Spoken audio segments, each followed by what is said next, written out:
Au cœur du désert arabe, où le soleil brûlant consume le sable et où le silence résonne dans les vallées, se trouve une vérité si puissante qu'elle ébranle les fondements mêmes de l'existence. Cette vérité a été proclamée par Allah lui-même, écrite dans son dernier livre et transmise par son dernier messager. C'est une vérité qui détermine le destin éternel de chaque âme qui a jamais vécu et qui vivra jamais.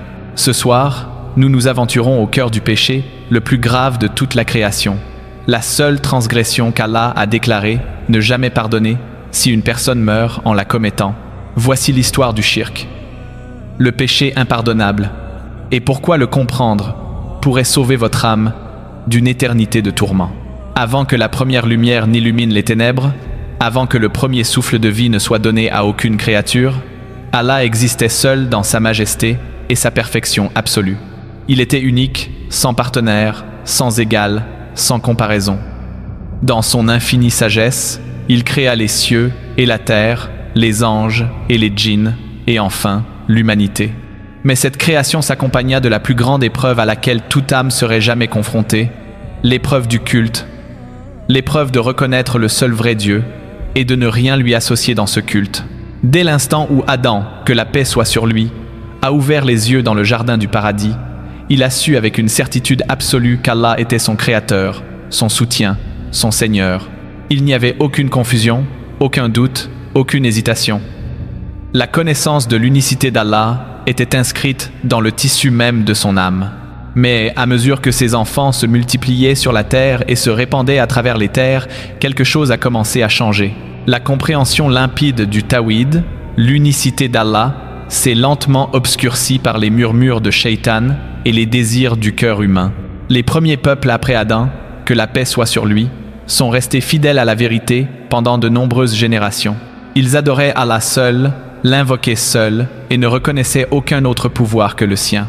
Mais ensuite vinrent les premières graines de la corruption, semées si subtilement que beaucoup ne se rendirent même pas compte de ce qui se passait. Cela commença avec les justes, ceux qui étaient aimés d'Allah et honorés parmi leur peuple. Lorsque ces âmes vertueuses disparurent, leurs disciples voulurent se souvenir d'eux, honorer leur mémoire, perpétuer leur héritage. Ils construisirent donc des statues et des monuments, non pas pour les adorer, mais simplement pour se souvenir. Mais Shaitan est patient, et ses plans s'étendent sur plusieurs générations. Ce qui avait commencé comme un souvenir innocent s'est lentement transformé en vénération, et la vénération est progressivement devenue un culte. Les descendants de ceux qui avaient construit les monuments ont commencé à oublier leur objectif initial. Ils ont commencé à croire que ces âmes vertueuses pouvaient entendre leurs prières, les aider dans le besoin, intercéder en leur faveur auprès d'Allah. C'est ainsi que le premier acte de shirk a été commis sur terre. Le culte pur qui appartenait à Allah seul a été divisé et partagé avec d'autres. Ce fut le début de la plus grande tragédie de l'humanité, une tragédie qui allait se répéter tout au long de l'histoire, sous d'innombrables formes et variations. Qu'il s'agisse du veau d'or que les enfants d'Israël adoraient pendant que Moïse, que la paix soit sur lui, était sur la montagne, ou des idoles des Arabes qui prétendaient les rapprocher d'Allah, ou encore du culte moderne de la richesse, du statut social et des désirs, le schéma restait le même. Les êtres humains, dotés du libre arbitre, ont choisi à maintes reprises d'associer des partenaires à celui qui mérite toute adoration. Allah, dans son infinie miséricorde et justice, a envoyé des prophètes et des messagers à chaque nation, chacun portant le même message fondamental. Noé, que la paix soit sur lui, a appelé son peuple pendant 950 ans, les mettant en garde contre le culte de leurs idoles Wad, Suwa, Yagout, Yaouk et Nasser. Abraham, que la paix soit sur lui, a brisé les idoles de son peuple et a déclaré qu'il n'adorerait que celui qui a créé les cieux et la terre. Musa, que la paix soit sur lui, a reçu les 10 commandements, dont le tout premier déclarait qu'il n'y a pas d'autre Dieu qu'Allah et ordonnait aux enfants d'Israël de n'adorer que lui. Isa, que la paix soit sur lui, est venu aux enfants d'Israël avec le message clair du Tawhid, déclarant qu'Allah est son Seigneur et leur Seigneur, et leur ordonnant d'adorer Allah seul. Pourtant même son message a été corrompu par ceux qui sont venus après lui, le transformant de serviteur et messager d'Allah en partenaire de la divinité elle-même. Et enfin vint Muhammad, que la paix soit sur lui, le sceau des prophètes, avec la révélation finale qui ne serait jamais changée ni corrompue, le noble Coran, qui déclare en termes aussi clairs que possible qu'il n'y a pas d'autre Dieu digne d'être adoré qu'Allah. L'ampleur du shirk devient claire lorsque nous comprenons ce qu'il signifie réellement. Le shirk ne consiste pas seulement à croire en d'autres dieux à côté d'Allah, bien que ce soit certainement la forme la plus évidente. Le shirk est tout acte, croyance ou intention qui donne à autre qu'Allah ce qui lui appartient exclusivement. C'est prendre les droits du Créateur et les donner à la création. C'est l'acte ultime d'injustice, la plus grande oppression, la rébellion la plus grave contre l'ordre naturel de l'existence. Quand Allah a créé les cieux et la terre, quand il a façonné l'homme à partir d'argile et lui a insufflé son esprit, quand il a fourni toutes les bénédictions et toutes les faveurs qui soutiennent la vie, il l'a fait en tant que seul créateur, seul pourvoyeur, seul soutien. Se détourner de lui pour en adorer un autre, invoquer un autre en cas de besoin, chercher de l'aide et des conseils auprès d'un autre que lui, c'est nier le fondement même sur lequel repose l'existence. Le Saint-Coran parle du shirk en des termes qui devraient semer la crainte dans le cœur de chaque croyant. Allah dit « En vérité, Allah ne pardonne pas le shirk, mais il pardonne ce qui est moins grave à qui il veut. Et celui qui associe d'autres à Allah a certainement commis un péché énorme. » Ce verset seul devrait suffire à faire trembler chaque âme, car il déclare que si Allah, dans son infinie miséricorde, peut pardonner tout autre péché à ceux qu'il choisit, le shirk est le seul péché qu'il ne pardonnera jamais si une personne meurt en le commettant. Mais pourquoi le shirk est-il considéré comme si grave, si impardonnable? La réponse réside dans la compréhension de la nature d'Allah et de la nature même de la création. Allah est Al-Wahid, l'unique, Al-Ahad, le unique, As-Samad, l'éternel et l'absolu. Il est la source de toute existence, la cause de toutes les causes, le commencement et la fin de toute chose. Lui associer des partenaires revient à méconnaître et à nier fondamentalement son essence même. C'est prétendre que l'infini a des égaux, que le parfait a des pairs, que l'absolu est relatif.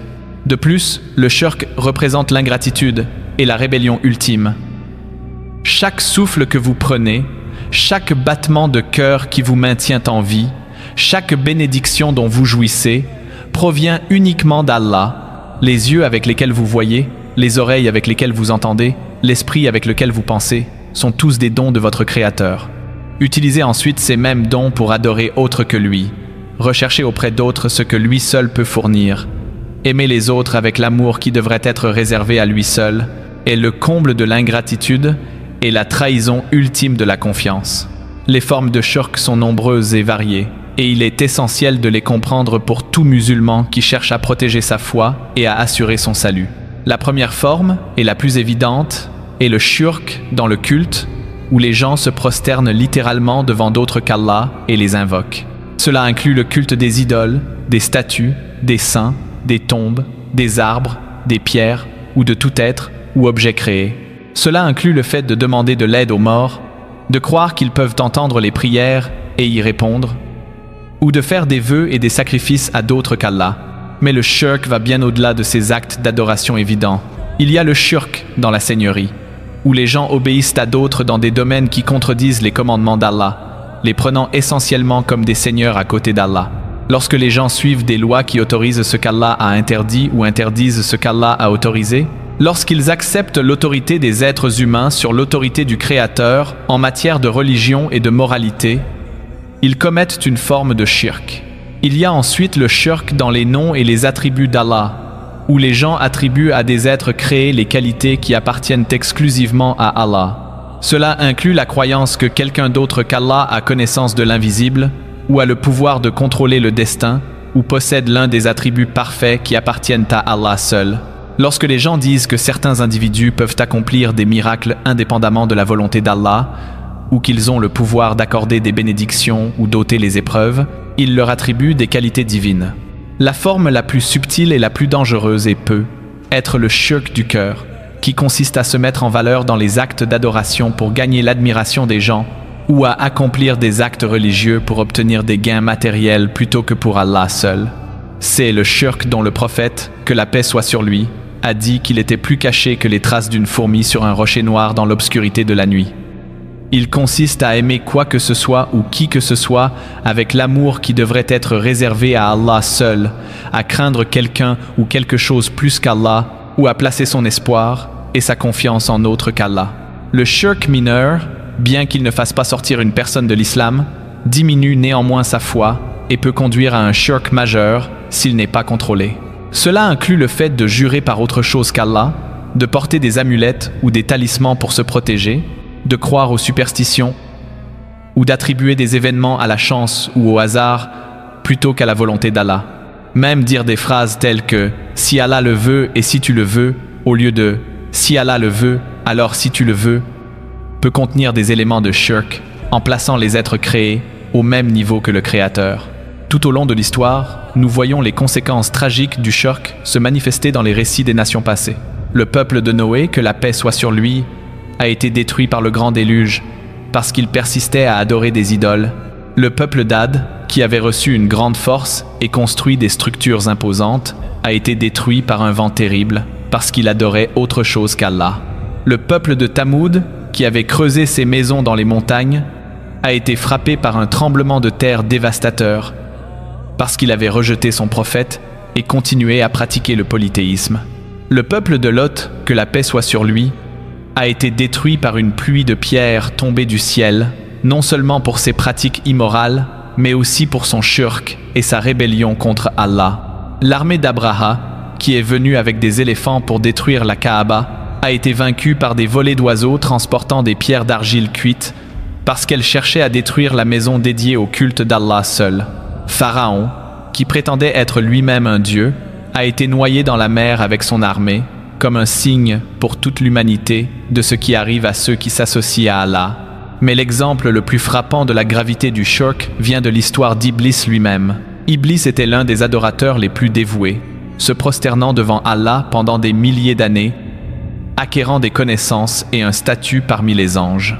Pourtant, lorsque Allah lui a ordonné de se prosterner devant Adam, que la paix soit sur lui, son orgueil l'a conduit à refuser.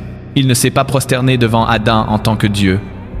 Mais son refus d'obéir au commandement d'Allah et sa conviction qu'il en savait plus que son Créateur constituaient en soi une forme de shirk.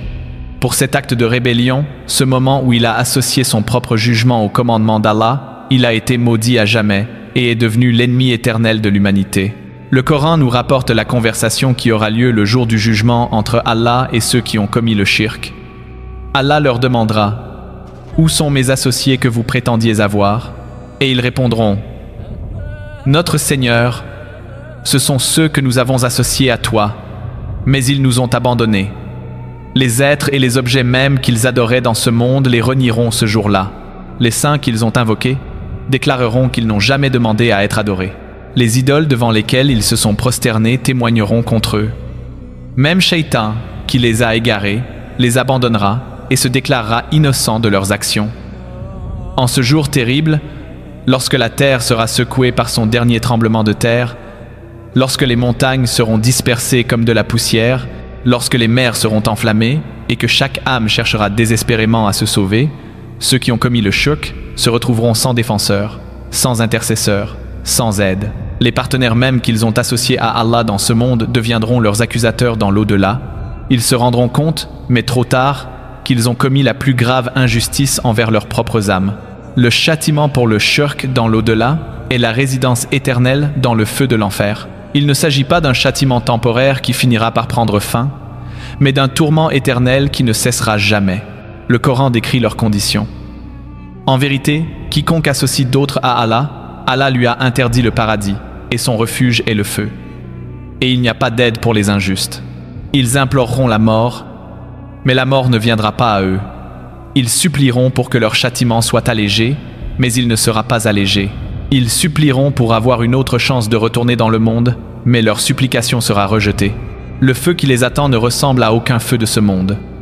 Le prophète, que la paix soit sur lui, nous a dit que le feu de ce monde n'est qu'une partie parmi 70 parties du feu de l'enfer. Si une seule étincelle de l'enfer apparaissait dans ce monde, elle brûlerait tout ce qui se trouve entre les cieux et la terre. Les habitants de l'enfer recevront des corps capables de ressentir la douleur mais incapables de mourir, qui seront complètement brûlés puis renouvelés, afin qu'ils puissent goûter au châtiment de manière continue. Leur nourriture sera l'arbre de Zakoum, dont les fruits ressemblent à des têtes de démons. Lorsqu'ils en mangeront, cela leur déchirera l'estomac. Leur boisson sera de l'eau bouillante qui leur coupera les intestins en morceaux. Quand ils crieront à l'aide, on leur donnera du cuivre fondu à boire. Quand ils supplieront pour être soulagés du feu, on leur donnera un vent encore plus chaud. Leurs vêtements seront des habits de goudron, et le feu couvrira leur visage. Mais le plus grand châtiment sera peu, être le tourment spirituel, la prise de conscience de ce qu'ils ont perdu à jamais. Ils sauront qu'ils auraient pu connaître le bonheur éternel au paradis, qu'ils auraient pu faire partie des justes, qu'ils auraient pu jouir du plaisir de voir le visage d'Allah et d'être près de lui. Au lieu de cela, ils ont choisi d'adorer d'autres que lui, et maintenant, ils seront privés à jamais de sa miséricorde et de sa présence. Pourtant, Allah, dans son infinie sagesse et sa miséricorde, n'a pas laissé l'humanité sans guidance. Il a rendu le chemin vers le salut clair et simple. La clé pour éviter le shirk et assurer le succès éternel réside dans la compréhension et la mise en œuvre du tawhid, le monothéisme pur qui est le fondement de la foi islamique. Le tawhid signifie reconnaître qu'Allah est unique dans sa seigneurie, unique dans sa divinité et unique dans ses noms et attributs. Le tawhid ar-rububiyya signifie croire qu'Allah seul est le créateur, le soutien, le pourvoyeur, celui qui donne la vie et la mort, celui qui contrôle toutes les affaires de l'univers. Cela signifie reconnaître que tout ce qui arrive, arrive par sa volonté et son décret, qu'aucune feuille ne tombe sans sa permission et qu'aucune calamité ne survient sans sa connaissance. Tawhid al-Uluhiyya signifie adorer Allah seul, diriger tous les actes d'adoration exclusivement vers lui. Cela inclut la prière, la supplication, la recherche d'aide, les vœux, les sacrifices, la recherche d'un refuge et tous les autres actes d'adoration. Cela signifie invoquer Allah seul en cas de besoin, ne compter que sur lui pour obtenir de l'aide et des conseils, et l'aimer par-dessus tout. Tawhid al-Asma wa Sifat signifie affirmer pour Allah les beaux noms et les attributs parfaits qu'il a affirmés pour lui-même dans le Coran et par l'intermédiaire de son messager, que la paix soit sur lui, sans en déformer le sens, sans les nier, sans se demander comment ils sont et sans faire de comparaison avec les êtres créés. La pratique du tawhid doit imprégner tous les aspects de la vie d'un musulman.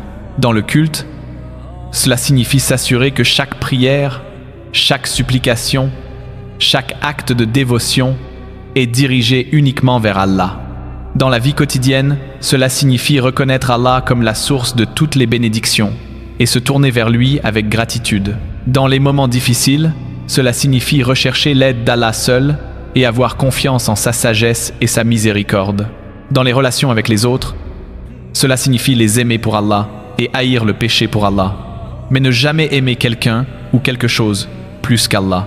La protection contre le shirk exige une vigilance constante et des efforts sincères. Les musulmans doivent régulièrement examiner leur cœur et leurs intentions, en s'assurant que leur culte est purement pour Allah. Ils doivent veiller à ne pas attribuer à quiconque ou à quoi que ce soit les qualités qui appartiennent à Allah seul. Ils doivent éviter toute forme de superstition et d'innovation dans la religion qui pourrait conduire au shirk. Ils doivent rechercher la connaissance de leur religion afin de comprendre ce qui constitue le culte et s'assurer qu'ils ne l'adressent qu'à Allah. Plus important encore, le musulman doit régulièrement renouveler sa foi en récitant « La ilaha illa Allah ». Il n'y a pas d'autre Dieu digne d'adoration qu'Allah. Il ne s'agit pas simplement d'une phrase à répéter, mais d'une déclaration qui doit être comprise, crue dans le cœur, aimée, mise en pratique et défendue. C'est la clé du paradis, mais comme toute clé, elle doit avoir les bonnes dents pour ouvrir la serrure. Ces dents sont les conditions de cette déclaration.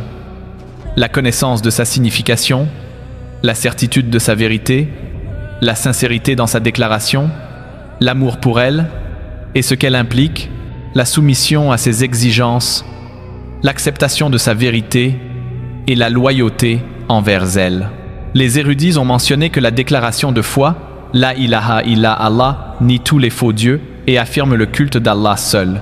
Cela signifie que rien ne mérite d'être adoré sauf Allah, que rien ne doit être invoqué sauf Allah, que rien ne doit être craint avec une crainte ultime sauf Allah, que rien ne doit être aimé avec un amour ultime sauf Allah, et que rien ne doit être espéré avec un espoir ultime sauf Allah. Pour ceux qui ont pu tomber dans une forme quelconque de shirk, qu'elle soit majeure ou mineure, évidente ou subtile, La porte du repentir reste ouverte tant que la vie continue. Allah dit dans le Coran: Dis, ô mes serviteurs qui ont transgressé contre eux-mêmes, ne désespérez pas de la miséricorde d'Allah. En effet, Allah pardonne tous les péchés. En effet, c'est lui qui est le pardonneur, le miséricordieux. Mais ce pardon est conditionné à un repentir sincère, qui consiste à reconnaître le péché, à éprouver un remords sincère, à demander le pardon d'Allah et à prendre la ferme résolution de ne jamais retomber dans ce péché. Le prophète, que la paix soit sur lui, nous a enseigné une belle supplication pour demander la protection contre le shirk. Je cherche refuge auprès de toi contre le fait d'associer quoi que ce soit à toi sciemment, et je demande ton pardon pour ce que je ne sais pas. Cette supplication reconnaît que le shirk peut être commis même à l'insu de la personne et demande la protection et le pardon d'Allah pour les actes d'association intentionnels et non intentionnels. Le chemin du véritable monothéisme n'est pas toujours facile dans un monde rempli de distractions et de tentations. L'amour de la richesse peut devenir une forme d'adoration lorsqu'il domine le cœur. Le désir de renommée et de reconnaissance peut conduire à se mettre en valeur dans l'adoration. La crainte de l'opinion des autres peut amener à compromettre sa foi. L'attachement à la famille et aux amis peut devenir excessif lorsqu'il entre en conflit avec l'obéissance à Allah. Ce sont là les pièges subtils que Shaitan tente aux croyants, et ce n'est qu'en se souvenant constamment d'Allah et en s'engageant sincèrement dans le tawhid qu'ils peuvent être évités. La première communauté musulmane comprenait mieux que toute autre génération après elle la gravité du shirk et l'importance du tawhid. Elle a tout sacrifié, sa richesse, ses familles, ses vies, plutôt que de compromettre sa foi. Lorsqu'ils ont été torturés pour leurs croyances, lorsqu'ils ont été chassés de leur maison, lorsqu'ils ont été confrontés à la mort elle-même, ils sont restés fermes dans leur tawhid. En effet, ils comprenaient qu'aucun confort matériel, aucun plaisir temporaire, aucun gain matériel ne pouvait compenser la perte de leur salut éternel. Les compagnons du prophète, que la paix soit sur lui, étaient extrêmement prudents et évitaient même les plus petites formes de shirk. Omar ibn al-Khattab, qu'Allah soit satisfait de lui, entendit un jour un homme jurer par son père. Omar le corrigea immédiatement, disant que quiconque jure par autre qu'Allah associe des partenaires à Allah. Abdullah ibn Mas'ud, qu'Allah soit satisfait de lui, dit que prononcer un mot mineur de shirk était plus grave pour lui que de commettre un péché majeur, car Allah a promis de pardonner tous les péchés sauf le shirk. Abu Bakr as-Siddiq, qu'Allah soit satisfait de lui, bien qu'il ait reçu la promesse du paradis par le prophète, que la paix soit sur lui, pleurait encore et disait « Si seulement j'étais un arbre qui serait coupé et mangé ». Lorsqu'on lui demanda pourquoi il disait cela alors qu'il avait la garantie d'aller au paradis, il répondit qu'il craignait pour son cœur, qu'une forme de shirk pourrait s'y glisser à son insu. Telle était la prudence et l'inquiétude des pieux prédécesseurs à l'égard du shirk. Le monde moderne présente de nouveaux défis et de nouvelles formes potentielles de shirk qui nécessitent une réflexion approfondie. Le culte de la richesse matérielle est devenu si normalisé que beaucoup ne le reconnaissent pas comme une forme d'idolâtrie. L'obsession pour les célébrités et les influenceurs des réseaux sociaux peut frôler le culte lorsque les gens les suivent aveuglément et cherchent à imiter tous les aspects de leur vie. Le nationalisme qui place l'amour du pays au-dessus de l'amour d'Allah et de ses commandements peut devenir une forme de shirk. Le scientisme qui rejette toute réalité au-delà du monde matériel nie en fait la souveraineté d'Allah sur la création. Même certaines pratiques qui semblent religieuses peuvent contenir des éléments de shirk si elles ne sont pas fondées sur une compréhension correcte. Se rendre sur des tombes dans le but d'obtenir la bénédiction des défunts, faire des vœux aux saints morts, croire que le port de certaines amulettes ou la récitation de certaines formules apportera une protection indépendamment de la volonté d'Allah, tout cela peut conduire au shirk si ces pratiques ne sont pas correctement comprises et mises en œuvre. Selon l'islam, le but ultime de l'existence humaine est d'adorer Allah seul et d'obtenir sa satisfaction. Cela ne peut être accompli en commettant du shirk, car le shirk est le seul péché qui annule complètement toutes les bonnes actions. Une personne peut prier toute la nuit, jeûner tous les jours, faire constamment des dons caritatifs et accomplir plusieurs fois le hajj, mais si elle meurt en état de shirk, toutes ces bonnes actions seront rendues vaines, comme de la poussière dispersée.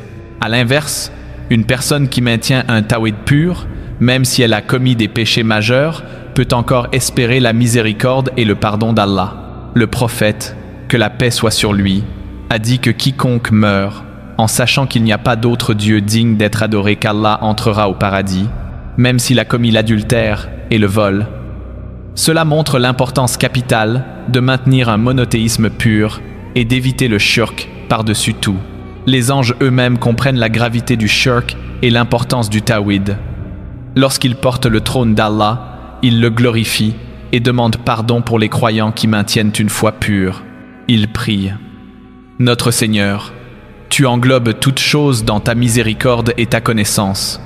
Alors pardonne à ceux qui se sont repentis et ont suivi ta voie, et protège-les du châtiment du feu de l'enfer. Mais pour ceux qui persistent dans le shirk, les anges deviennent leurs ennemis et, au jour du jugement, ils témoigneront contre eux. Alors que nous concluons ce voyage profond dans la compréhension du péché du shirk, nous devons nous rappeler que la connaissance sans action n'est d'aucune utilité. Il ne suffit pas de comprendre ce qu'est le shirk et pourquoi il est interdit. Nous devons travailler activement à purifier nos cœurs, nos intentions et nos actions de toute forme d'association avec Allah. Nous devons constamment nous examiner, rechercher le pardon d'Allah et nous efforcer de perfectionner notre tawhid. Le temps dont nous disposons dans ce monde est limité et incertain. Aucun d'entre nous ne sait quand viendra son dernier souffle, quand battra son dernier cœur, quand prendra fin sa possibilité de se repentir. L'ange de la mort vient sans avertissement, sans rendez-vous, sans pitié pour ceux qui ne sont pas préparés. Lorsque ce moment arrivera, notre destin sera scellé à jamais en fonction de ce que nous avons cru et de la façon dont nous avons vécu. Si vous avez reconnu en vous-même une forme quelconque de shirk, qu'elle soit majeure ou mineure, évidente ou subtile, ne tardez pas à demander pardon à Allah. Tournez-vous vers lui dès maintenant avec un repentir sincère. Abandonnez complètement le péché et prenez la résolution de ne jamais y retourner. Rappelez-vous que la miséricorde d'Allah est plus grande que sa colère et qu'il aime pardonner à ceux qui se tournent vers lui avec un repentir sincère. Si vous avez maintenu un tawhid pur, remerciez Allah pour cette plus grande des bénédictions et demandez-lui de vous protéger contre toute forme de shirk. Rappelez-vous que le cœur peut changer en un instant et que seule la guidance et la protection d'Allah peuvent vous maintenir sur le droit chemin. Continuez à apprendre votre religion, à purifier vos intentions et à adorer Allah avec la dévotion et la sincérité qu'il mérite. Le choix qui s'offre à chaque être humain est clair et simple, mais ses conséquences sont éternelles et irréversibles. Vous pouvez choisir d'adorer Allah seul, en le reconnaissant comme votre créateur, votre soutien, votre destination ultime, et ainsi gagner sa satisfaction et le paradis éternel. Ou vous pouvez choisir de lui associer des partenaires, que ce soit de manière évidente ou subtile, et faire face aux conséquences de ce choix dans ce monde et dans l'au-delà. Il n'y a pas de péché plus grave que le shirk. Pas de crime plus grave que d'associer des partenaires à Allah, pas d'injustice plus grave que de donner à la création ce qui appartient exclusivement au Créateur. Mais il n'y a pas non plus de bénédiction plus grande que le tawhid, pas de trésor plus précieux que le monothéisme pur, pas de succès plus complet que de mourir en déclarant qu'il n'y a pas d'autre Dieu digne d'être adoré qu'Allah. Le message est clair, le chemin est évident et le choix vous appartient. Serez-vous parmi ceux qui adorent Allah seul et méritent sa récompense éternelle, ou serez-vous parmi ceux qui lui associent des partenaires et subiront son châtiment éternel? La décision que vous prendrez concernant cette vérité fondamentale déterminera votre destin pour toujours, dans ce monde et dans l'au-delà. Choisissez judicieusement, car il n'y a pas de péché qu'Allah ne pardonnera, sauf le shirk pour ceux qui meurent en le commettant, et il n'y a pas de bonne action qui profitera à quiconque meurt en commettant le shirk. L'histoire de la civilisation humaine est, à bien des égards, l'histoire de la lutte de l'humanité contre le shirk. Des premières civilisations qui ont construit des ziggourats et des temples pour adorer plusieurs dieux au panthéon grec et romain, en passant par les idéologies laïques modernes qui placent la raison humaine au-dessus de la révélation divine, le schéma se répète. Chaque génération est confrontée au même choix fondamental que celui auquel ont été confrontés notre premier père Adam, que la paix soit sur lui, et tous les prophètes qui l'ont suivi. Les anciens Égyptiens adoraient le soleil, la lune, les animaux et les pharaons comme des dieux. Les Babyloniens se prosternaient devant Marduk et Ishtar. Les Grecs se prosternaient devant Zeus, Apollon et Athéna. Les Romains offraient des sacrifices à Jupiter, Mars et Vénus. Les Vikings honoraient Odin et Thor. Les Aztèques offraient des cœurs humains à Quetzalcoatl. Les Hindous ont des millions de dieux et de déesses. Les bouddhistes recherchent l'illumination par leurs propres efforts. se faisant ainsi leur propre Dieu. Tous ces exemples représentent différentes manifestations d'une même erreur fondamentale, l'erreur du shirk. Même parmi ceux qui prétendent croire en un seul Dieu, le shirk s'est insinué par diverses portes. Les chrétiens, qui ont commencé avec le message pur d'Isa, que la paix soit sur lui, ont progressivement développé la doctrine de la Trinité, faisant de Jésus, que la paix soit sur lui, un partenaire d'Allah. Ils prient Marie, recherchent l'intercession des saints et attribuent des qualités divines à des êtres créés. Les Juifs, bien qu'ayant reçu le message clair du Tawhid par l'intermédiaire de Moïse, que la paix soit sur lui, ont commencé à croire qu'ils étaient le peuple élu, ce qui les rendait supérieurs aux autres êtres humains, et certains d'entre eux ont adoré le veau d'or et d'autres idoles. Mais le plus tragique est peu. Être que les musulmans eux-mêmes tombent dans diverses formes de shirk, bien qu'ils aient reçu le message le plus clair et le plus définitif sur le Tawhid. Certains visitent des tombes et adressent des supplications aux morts, croyant que les saints défunts peuvent entendre leurs prières et exaucer leurs souhaits. D'autres portent des amulettes et des talismans, croyant que ces objets ont le pouvoir de les protéger du mal. Certains suivent aveuglément les chefs religieux, acceptant leurs innovations religieuses sans se demander si elles sont conformes au Coran et à la Sunna. D'autres célèbrent les anniversaires des prophètes et des saints comme des fêtes religieuses, transformant ces célébrations en actes de culte alors qu'elles n'ont aucun fondement dans la loi islamique. D'autres construisent des sanctuaires et des tombes élaborées au-dessus des sépultures, les décorant d'or et de pierres précieuses, et encourageant les gens à les visiter pour obtenir des bénédictions.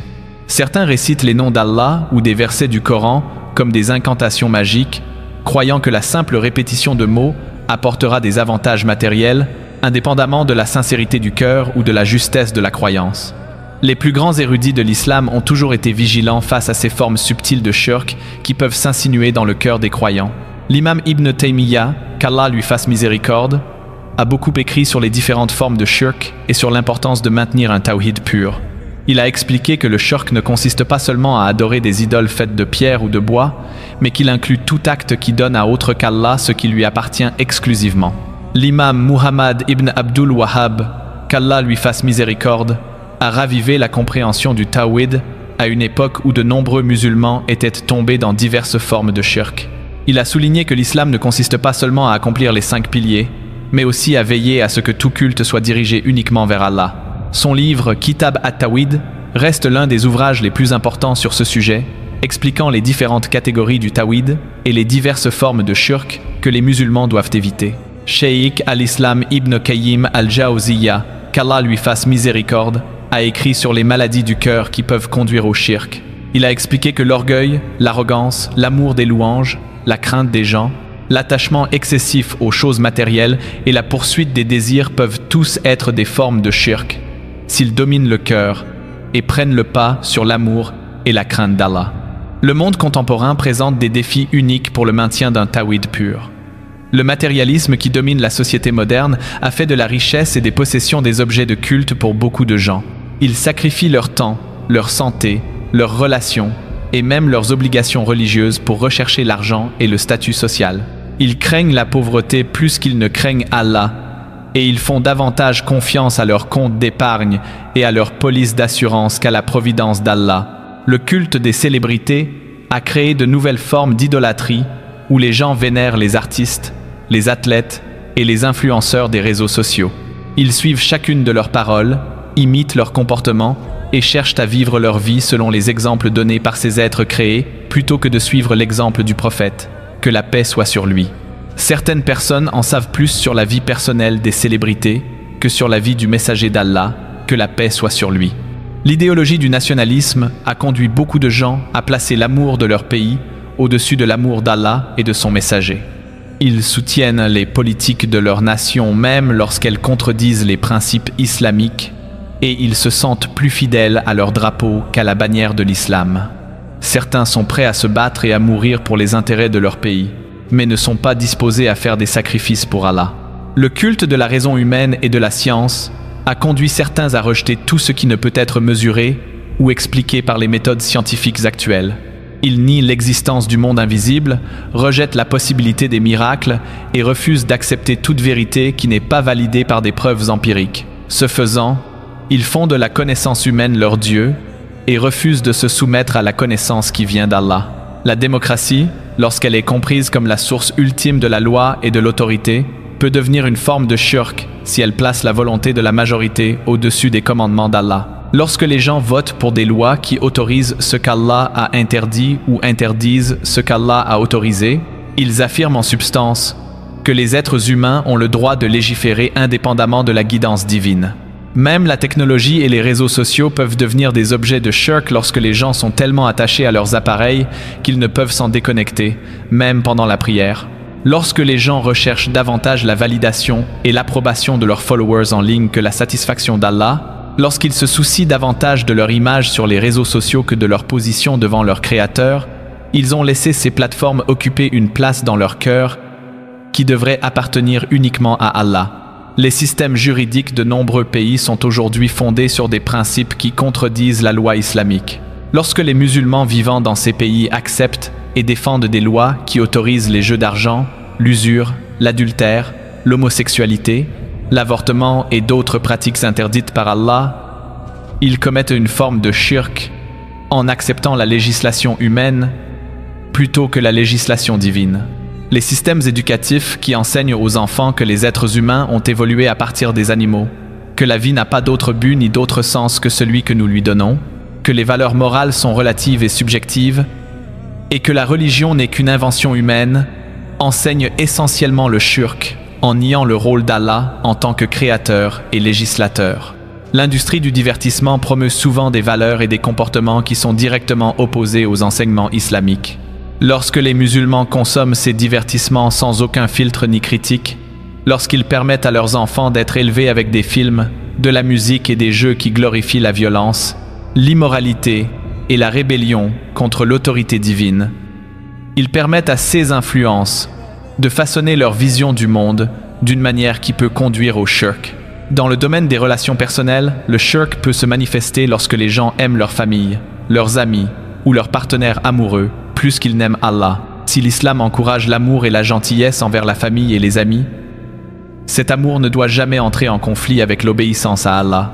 Lorsque les gens sont prêts à désobéir à Allah pour plaire à leurs parents, à leurs conjoints ou à leurs enfants, ils ont fait de ces relations des partenaires d'Allah dans leur cœur.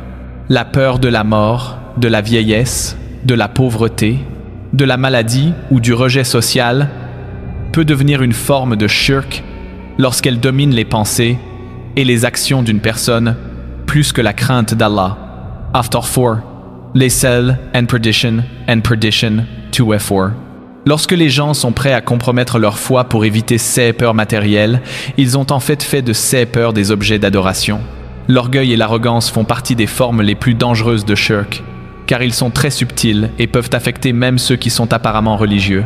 Lorsque les gens deviennent fiers de leur connaissance, de leur culte, de leur lignée, de leur réalisation ou de leur statut, ils commencent à se considérer comme supérieurs aux autres et peuvent même en venir à penser qu'Allah a de la chance d'avoir des serviteurs aussi dévoués. Cette fierté peut les amener à rejeter les critiques, à refuser d'admettre leurs erreurs et à mépriser ceux qu'ils considèrent comme moins vertueux. Le remède au shirk réside dans le renouvellement constant de sa foi et l'approfondissement de sa compréhension du tawhid. Cela nécessite l'étude régulière du Coran et des hadiths authentiques, la recherche de connaissances auprès d'érudits qualifiés et l'examen constant de son cœur et de ses intentions. Cela nécessite de reconnaître que tout ce qui est bon est une bénédiction d'Allah et que tout ce qui est difficile est soit une épreuve, soit une conséquence de nos propres actions, le tout dans le cadre de la sagesse et de la justice parfaite d'Allah. Le musulman doit cultiver un amour pour Allah qui surpasse tous les autres amours, une crainte d'Allah qui surpasse toutes les autres craintes, une espérance en Allah qui surpasse toutes les autres espérances et une confiance en Allah qui surpasse toutes les autres formes de confiance. Cela ne signifie pas devenir indifférent aux relations et aux responsabilités mondaines, mais plutôt les replacer dans leur juste perspective, comme des moyens d'adorer et d'obéir à Allah plutôt que comme des fins en soi. Le souvenir d'Allah est l'un des outils les plus puissants pour se protéger du shirk. Lorsque le cœur est constamment occupé par le dhikr, il n'y a pas de place pour que d'autres attachements s'enracinent. Le prophète, que la paix soit sur lui, nous a enseigné de nombreuses supplications pour rechercher la protection contre le shirk et il a encouragé la récitation fréquente de la ilaha illa Allah pour purifier le cœur et renouveler la foi. La prière régulière, en particulier la prière nocturne, aide à maintenir la connexion avec Allah et rappelle à l'âme son véritable but. Le jeûne enseigne à l'âme à résister à ses désirs et lui rappelle que sa subsistance ultime vient d'Allah seul. Faire l'aumône aide à rompre l'attachement à la richesse et rappelle aux donateurs que toutes les provisions appartiennent à Allah. Le pèlerinage à la Mecque est un puissant rappel de l'unité de la communauté musulmane et de la place centrale du tawhid dans la vie islamique. Demander pardon à Allah devrait être une pratique quotidienne pour chaque musulman, non seulement pour les péchés évidents, mais aussi pour les formes subtiles de shirk qui peuvent s'insinuer dans le cœur, à l'insu de celui-ci. Le prophète, que la paix soit sur lui, demandait pardon à Allah plus de 70 fois par jour, bien qu'il fût sans péché, afin de montrer l'exemple à sa communauté et de reconnaître que le cœur a besoin d'une purification constante. Qu'Allah nous guide tous vers le tawhid pur et nous protège de toutes les formes de shirk, car lui seul est digne de toute adoration, de toute louange et de toute soumission. Qu'il nous accorde la sagesse de reconnaître le shirk sous toutes ses formes, la force de l'éviter et le repentir sincère pour purifier nos cœurs de toute trace de celui-ci. Qu'il nous compte parmi ceux qui meurent dans la pureté du tawhid et entrent au paradis sans être touchés par le feu.